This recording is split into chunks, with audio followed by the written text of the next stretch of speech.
Good evening, everybody. Welcome to Rounding the Bases podcast. I'm Coach Coons along with Coach Porter, uh, coming to you on this Sunday, May 3rd. In fact, I've been getting confused because all day on TV, it's been like, may the 4th be with you. If you're a Star Wars groupie, tomorrow's your day, I guess. Tomorrow's your day, yeah. Yeah. But we're going to try to keep it a little brief tonight, but we come up new metrics for baseball and softball have come out of what coaches or what divisions are looking for. And Coach, I'm going to share the screen. We'll do baseball first.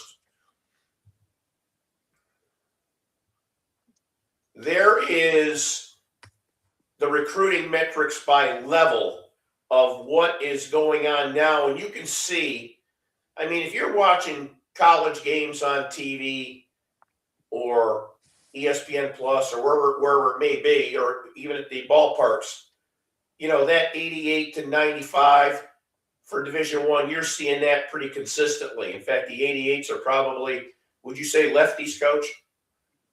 Oh, yeah. I mean, I think yeah. Now, I will say this. Yesterday, I watched a Big 12 game, and I saw a pitcher yesterday evening for West Virginia.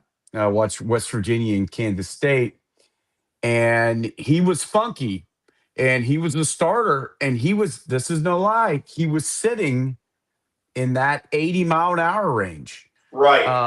But he was a tall, lanky, kind of sidearm guy. Everything moved, so there was a lot of funk there, as we call it. But you can see it going right down the levels. Obviously, when you get to your NAIA and your JUCO division, you can see that's those new metrics there. You can tell what's happening with the transfer portal and kids not getting a choice and then going to JUCO or another division, because you've got kids at JUCO right now that are hitting those low 90s as a pitcher. Oh yeah, and even at the Division III, I think your elite Division III schools, I mean, you're seeing 90. Yeah, I mean, I just think that this aligns with what everyone's saying, and that I think the talent level in college baseball is at its all-time high. Oh, no question. Across the boards and I really believe that some of the smaller school levels are going to benefit from all this shuffling around with players. Right. I think as a pitcher, that's a pretty good parameter to shoot for if you're looking for a certain division. Now, on your hitter exit velocity, you know, right across the board there, you can almost see that any level is looking for exit velocity. They're pretty consistent all the way across. Obviously, you get into over the 100 with your bat hitting a ball, you're going to get some more eyes on you. But for the most part, right across all divisions, it's in that 80s to 90s range. Yeah. 60-yard dash, similar, same thing. And that depends a lot upon your position too.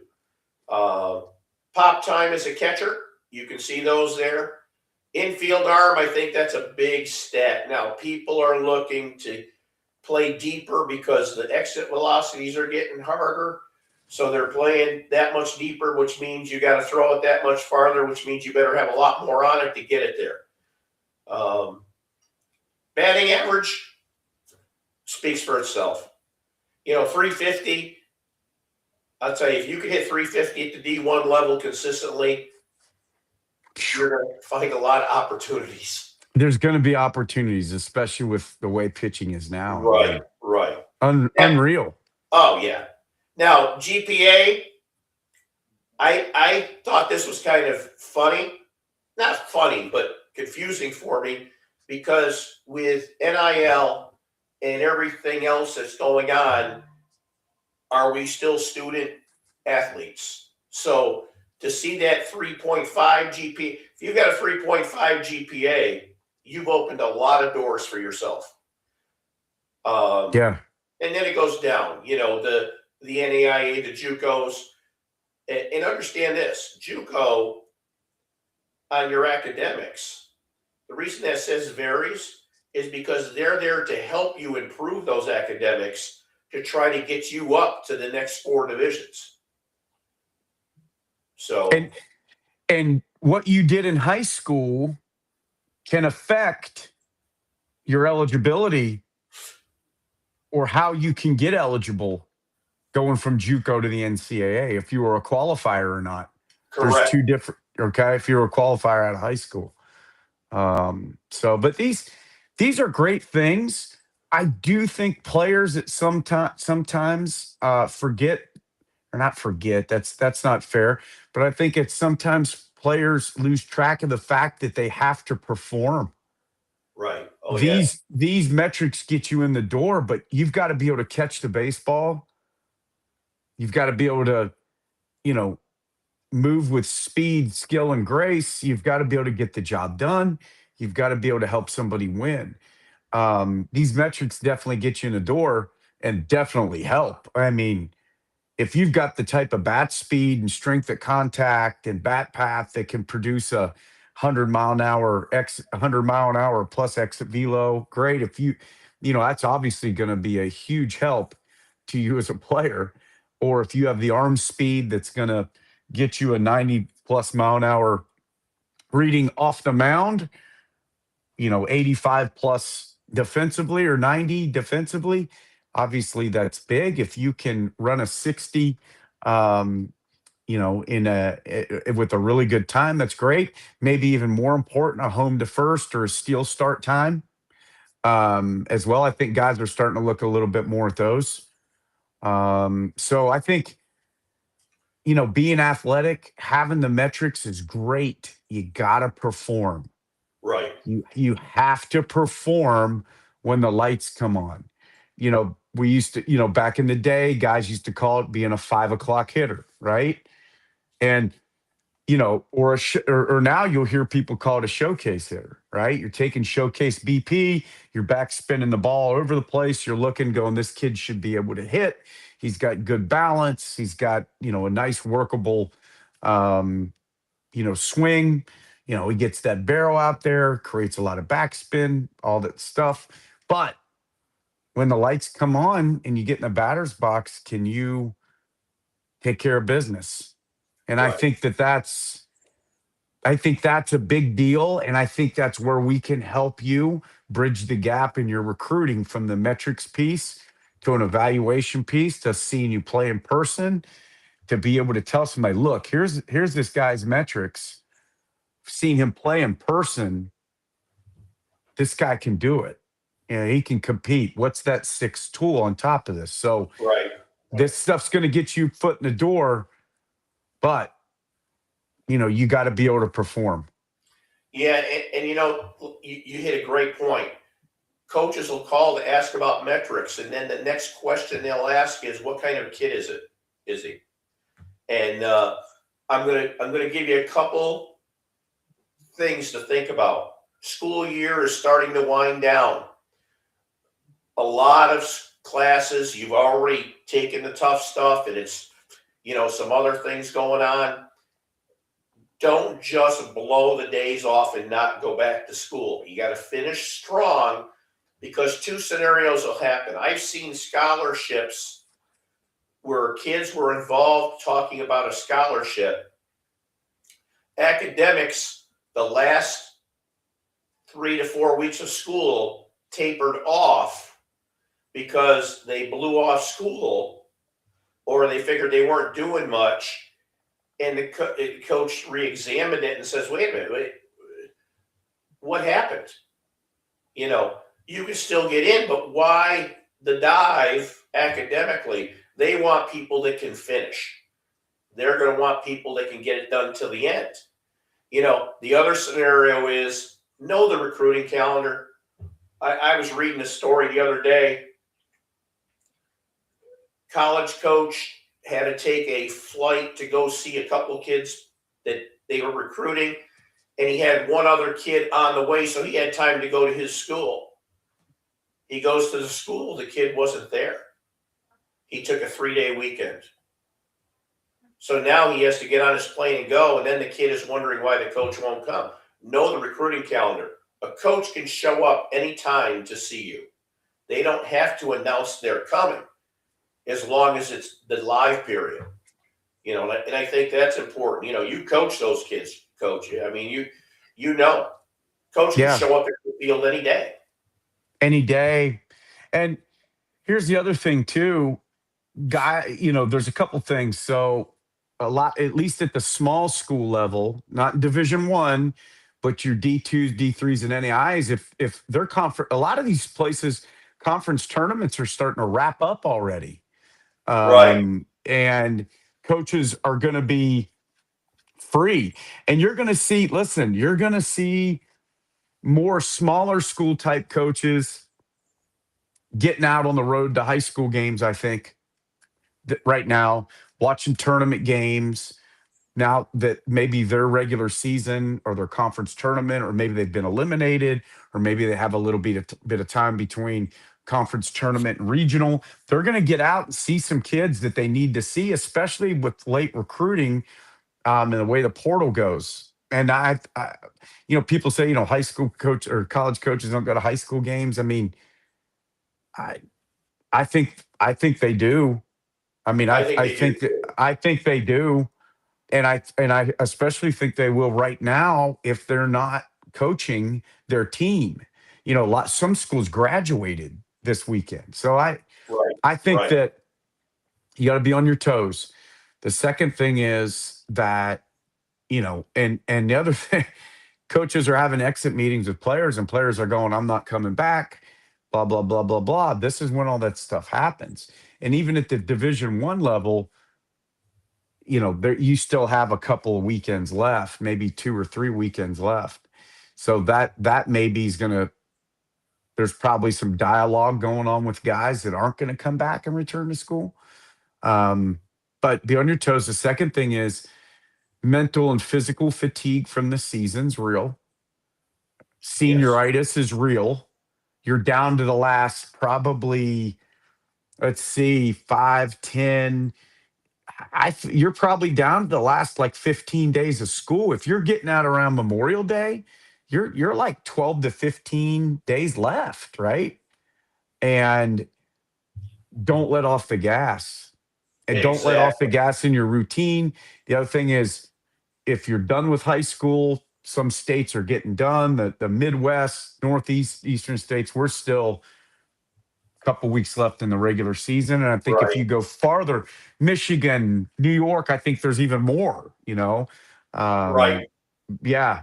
So don't let off the gas. If you're done playing, don't let off the gas between travel ball or whatever summer ball you play, and get out of shape and then try to amp up. So there's a lot of things. You got to be smart. Let's shift gears and go over to softball for all our softball clients and prospective clients we've got out there. Now, this is the new metrics for obviously D1, 2, and 3, NAIA and JUCO. And you can see if you had told me the pitch velocity 10 years ago would be in the 70s, I would have said you're crazy. But that's what they're looking for now. I watched Tennessee softball the other day, Oklahoma softball. I mean, these top level teams have women on that team that are just bringing it. And you can see going down through exit velocity. These numbers for softball just amaze me because I know how close you're standing in softball. I know how, that third baseman is breathing right down your neck. In Division One, you're looking at exit velocity of 90 miles an hour. I mean, it's astronomical to even think that. It's absurd. Yeah. The reaction time on that's just absurd. And that's why if you're going to be a D1 softball player, you got to do what the coach is asking. If you can get in the door, if you can get in, you can get out. That's how you look at it. And they're going to make you a player because they're taking a chance on you. But you got to listen to what they're telling you, because they'll never put you in harm's way to get better. Home to first base, Division I, less than 3 seconds. That's what they're looking for. For a left-handed batter, they're a little faster than that. Pop time speaks for itself. They measure catcher arm velocity here because you're like an infielder throwing to a base. So you can see the drastic difference from Division I to II and so on. And then batting average. I mean, I saw some batting averages the other day that were still over 400, and they're getting ready for their tournaments. You got to have pitches if you're a pitcher. They have rise balls, curve balls, drop balls, change ups, screw balls, whatever. And your GPA, obviously, again, JUCO is going to work with you. NAIA will work with you a little bit for softball. You can see that they want high academics for one. Why do they want high academics? Coaches don't want to have to worry about you academically. Yep. They want to have you for the season. D2, solid academics, straight Bs or higher. High academics at D3, because D3 you need academics to get in. So, Coach, go ahead. You pick something out here that it jumps at you and go with it. I think that the biggest thing with me in softball is just the reaction time, and it's such a fast game. Built that it is a speed game, and I think that being able to have that reaction, and then being able to obviously have those academics so that you're not a worry to your coach, helps you out a lot. Yeah. But once again, softball players are getting better. It's no different than baseball. Players are getting better. Talent's getting better. I mean, these girls that are playing, I mean, I watch even at the high school level, some of these girls, I'm like, I'd like to have a couple of our team softball players play on my baseball team. I mean, it's unbelievable. The swings and the arm strength, and just, I'm telling you, and a lot of people don't realize this, but back in the day, men's fast pitch softball leagues were pretty prevalent. And there's a lot of baseball coaches that played maybe after college fast pitch softball and took that speed game to baseball. I know guys that did that, old school guys. I mean, it's a really fun game. I was one of them, semi-pro softball. Yeah. And that speed game. Yeah. We played. I can remember playing in a game against a Canadian national team, our team. And we went up there, and they had a 16-year-old pitcher on the Canadian national team that was lights out. I think we had one hit, and they beat us 1-0. 16 years old back in the day. We also played against teams like the King in his Court, which nobody on here will ever remember that. Eddie Feiner, and it was a pitcher, a catcher, and 2 people in the field. And his win-loss record was something like 350 and 15. Didn't he strike out Ted Williams? Strike out Ted Williams, yes. Unreal. Yep. So softball, I have more respect because of the reaction time. The athletes that these ladies are, we can help you to get in any level you want to get into if you fit these metrics. Sure. I think that's the big thing. Before we came on the air, I was talking to a coach, and I talked to a group over in Georgia,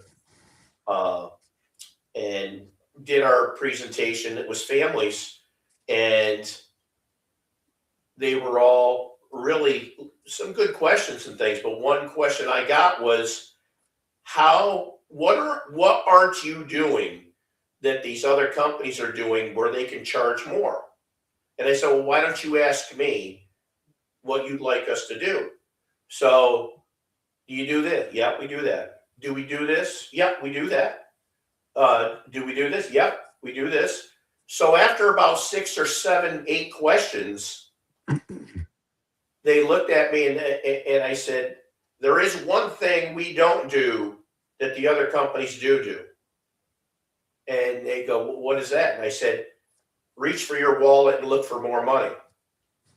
And I said, we are a personable company that does above and beyond what a lot of other companies will do, but for way less, because we want to help kids find money and find opportunities, not take money and hope you get an opportunity. And I, you know, believe it or not, I had 3 or 4 groups just, applaud a little bit. And it was kind of funny. And I walked out of there and I'm saying, it makes sense because we love what we do. Absolutely. And I like getting involved personally with a baseball player or a softball player and helping them to be successful. And I think at the end of the day, that's what it all comes down to. And that's what a head and account recruiting is going to do, no matter what is said about or what, or whatever. That's how we operate. That's what we're going to do. If you're interested in working with us, you have our website, headandaccountrecruiting.com. You can get us there. You can email us. We all have our bios on there. You can click on the email link. It goes right to us. We're more than happy to reach out to you. And we're getting more and more calls every day. And like I say, if you really, really, really, really want to play in college, then we really, really, really, really want to help you. And Absolutely. I think that's the big thing. Go ahead, Coach, in closing. Good stuff. Trust people that have been in the industry and been college coaches and guys that are going to go and grind for you and help you to the best of our ability.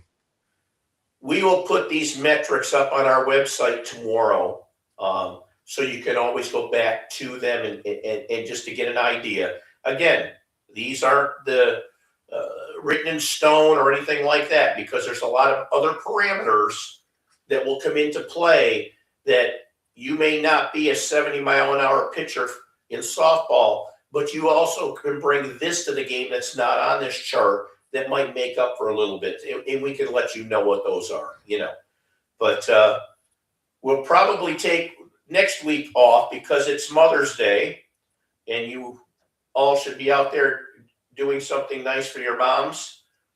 So we will not bother you on that day. So we will see you again in 2 weeks, is it, Coach? 2 weeks. 2 weeks, which is going to be the 17th of May. We will see you then. But until then, get in touch with us. We will certainly help you out.